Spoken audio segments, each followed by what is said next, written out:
Following Jesus isn't always easy, but it is not complicated. This is Simple Faith in 5. Each weekday, we take the teachings of Jesus, we combine them with a spiritual discipline that's been used for centuries, and we grow our faith in 5-minute moments. We're so glad to have you joining us. I want to invite you to click subscribe to make sure you don't miss a one of these.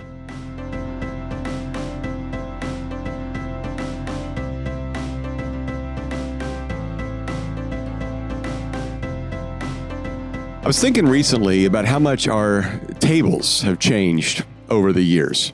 I mean, there was a season when our table was covered in baby food and sippy cups. And then it became homework papers and, different sports schedules and different work schedules. Later, it was drive-through bags in the minivan eating wherever we could find 5 minutes. It's constantly changing. And now, if I'm honest, a lot of meals happen on the couch, since we're empty nesters and we're staring at a screen. Same family, same house, but a very different table. Here's what hasn't changed. Some of the most meaningful moments of connection still happen around food. In fact, that's kind of what we see happen with Jesus. Many of his most memorable moments happen around food. That's why tables mattered so much to Jesus.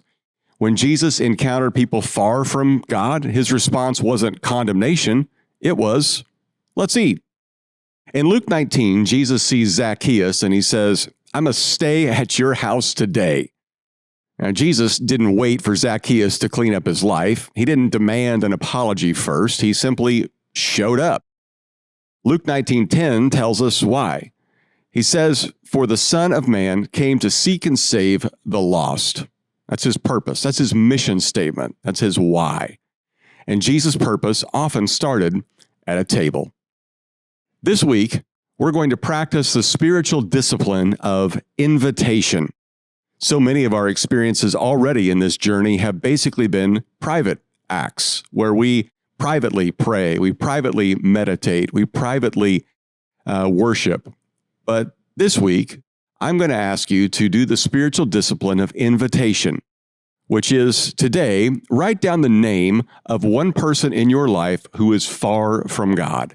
And I don't mean they're far from your church and they go to a different church, but rather somebody who is not walking towards Jesus. Maybe they've got Jesus as a rabbit's foot on their keychain, just a good luck charm, but they really aren't following Jesus. Whoever that person is, I want you to write their name down. No pressure, no agenda. I just want you to pray about the possibility of an invitation, a meal, a coffee, a time together. I think you might be amazed how, in some cases, they might contact you first. And in some cases, you might have the opportunity to naturally and very easily and organically invite them to one of these events. Because Jesus still works one table at a time. Well, that's our discipline for this week, and that's our time together today. So thanks for joining us. Pass this along to a friend, and we'll see you next time. And as always, keep it simple.